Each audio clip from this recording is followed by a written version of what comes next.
What's going on, guys and gals of YouTube? My name is TikTak, and welcome back to another Outriders Worldslayer video. Today, I'm going to be talking about the best loot farm that you 100% should be doing. No questions asked. It really benefits you to watch this entire video. It's not even going to be a long one. I'm just going to tell you exactly what you need to be doing.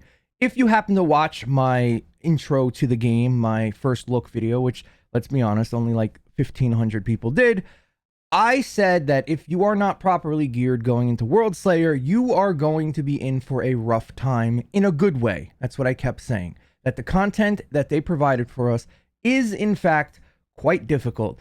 And even though Worldslayer's only been out for a day-ish, I'm already getting reports that people are really struggling with their builds and what to do exactly while in the new endgame. People are getting their butts handed to them, and that's okay. That's part of the game.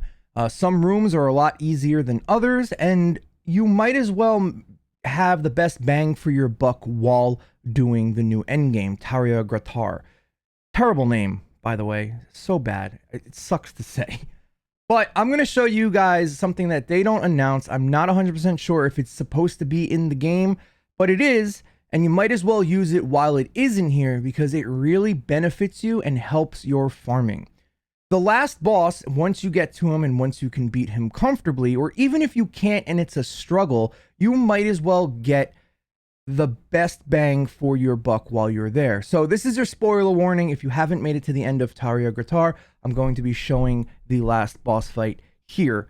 So just spoiler warning, you're not missing too much, but this will show the fight. So what you're going to do, and what they don't tell you, is after you fight the last boss, the Arbiter, I believe his name is, you will be able to receive 3 Apocalypse pieces of loot, and you can choose one of that Apocalypse piece, which is fantastic because adding a little bit of choosiness into a random loot pool is always a beneficial thing, and us gamers always appreciate it. But after you beat him, you usually do one of 2 things. If it's your first time, you go to the end of the map, you watch the cutscene that leads us into a cliffhanger ending. Fingers crossed we get even more stuff coming soon. And you can go, once you beat it for your first time, you can go backwards and just return to the lobby and get out.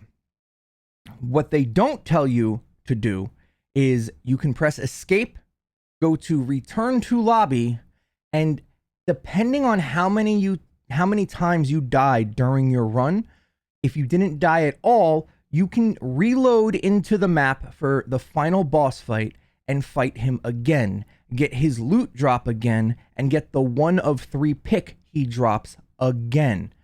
Not only is this a fantastic way to finish out your builds a lot quicker, because let's be honest, farming random drops on top of random drops can get a bit tedious, especially if you're looking for bonus firepower or anomaly power plus 2 perks you wanted, plus the 3 perks on the Apocalypse gear that you do want as well.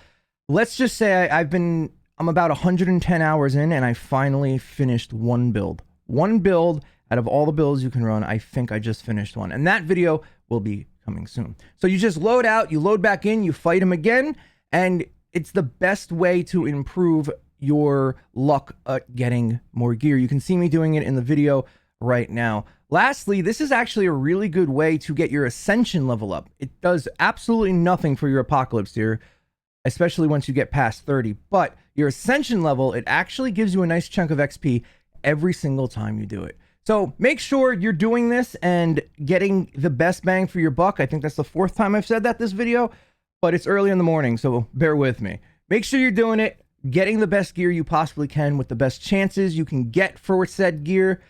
And before I forget, I just need to tell you guys that the amount of times you can reload into the map are based on the amount of times you haven't died.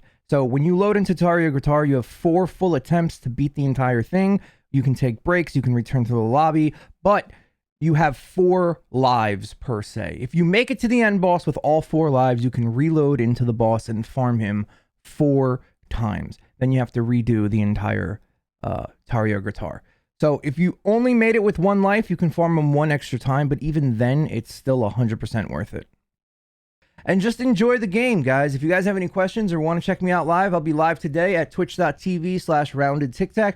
I'd love to see you there. I have the new Devastator build coming out tonight. I believe tonight it's going to be. And I'll see you guys on that one. TikTak out.